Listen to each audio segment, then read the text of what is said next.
Sandy Jamieson here, and I'm faced with a 35-yard approach shot, and I've got to decide what shot to hit. Now this is really a judgment call, and today I'm going to help you make the right judgment. It's a judgment call like a lot of things we do in life, and let me give you an example. Let's say I was going to go and park my car down on the high street when it's busy. What am I going to do? Let's have a look. Okay, I'm driving down the shops and I want to get a park out in front of my favourite shop, which involves parallel parking. But what happens next depends on what parks are available. If there's a park right out in front of the shop I want to go to, well, I can pull in there. But if a little ways away there's a few in a row, it might just be easier to pull in there. Let's have a look and see what happens. Well, it's pretty busy down here. No parks. Oh, there's one, but I want to go a little further up.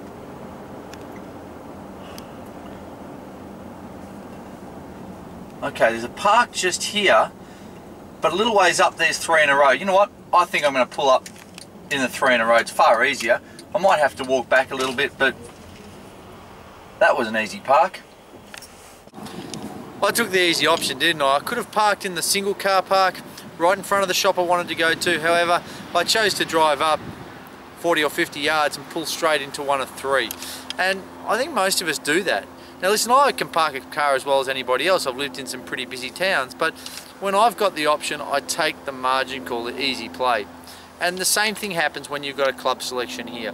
Now, I could choose a lob wedge, I could choose say a 6-iron, or I could choose my putter. Now we'll see the tour players all day long, they'll use their wedge of some description, be it a lob wedge or a 56 degree.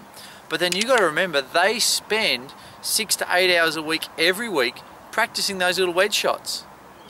Most of the pros change their wedges every 6 to 8 weeks because they wear the grooves out. Now, if you're a weekend golfer or a twice a week golfer and you're not spending very much time practicing, sure, sometimes we have to use that wedge shot when we need to go over something. But when we're faced with nothing in front, we've got choices, and I'm going to show you why those choices are more logical if we use a straighter face club. Okay, so here I've got a golf ball sitting just above the shaft of my club. Now the shaft here is going to simulate the ground, and being just off the ground, we're going to say there's a little bit of grass in between. However, if you had a bare lie and the ball's sitting dead flush on the ground, well, then it's going to amplify what we're talking about a little bit more. So you'll notice between the bottom side of the golf ball and the ground we have this void. It's like a V shape, albeit curved because of the ball. Now if I've got a very lofted club like my lob wedge here, notice when the club comes along, I have to fit the leading edge of the club perfectly in that void. There's almost no margin for error. So if I'm a little bit high, I've thinned it. If I'm back here, I've chunked it fat. So I have to fit this club perfectly in there in order to make a good strike in the middle of the club face, which is a few grooves up. So I have to get it perfectly in there. Bring along my putter, and because the face of the putter is almost vertical, notice now that the club has got a margin where the result is going to be pretty much the same. So I'm talking almost an inch here of margin. So if I hit it here, it's fine, here it's fine, here it's fine, here it's fine, here it's fine, here it's fine. So that all works.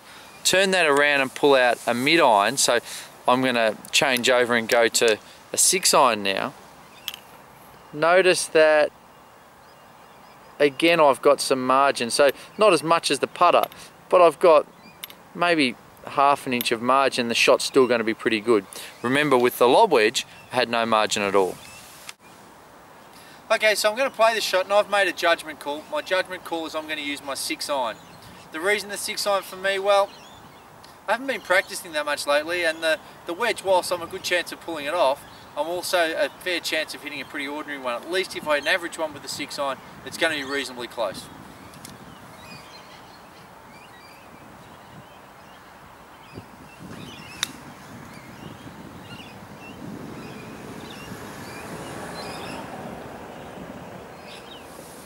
Well, that's a pretty good shot. I'm pretty happy with that. I don't think I would have got closer with the wedge. Remember, the tour players practice a lot, so the wedge is their choice. If you're good with a wedge, yeah, you'll probably get it closer more often than not. But if you haven't been practicing, putting yourself under that pressure to get that margin just right may not be worth the risk. I'd love to see you on the lesson team to help you improve your golf.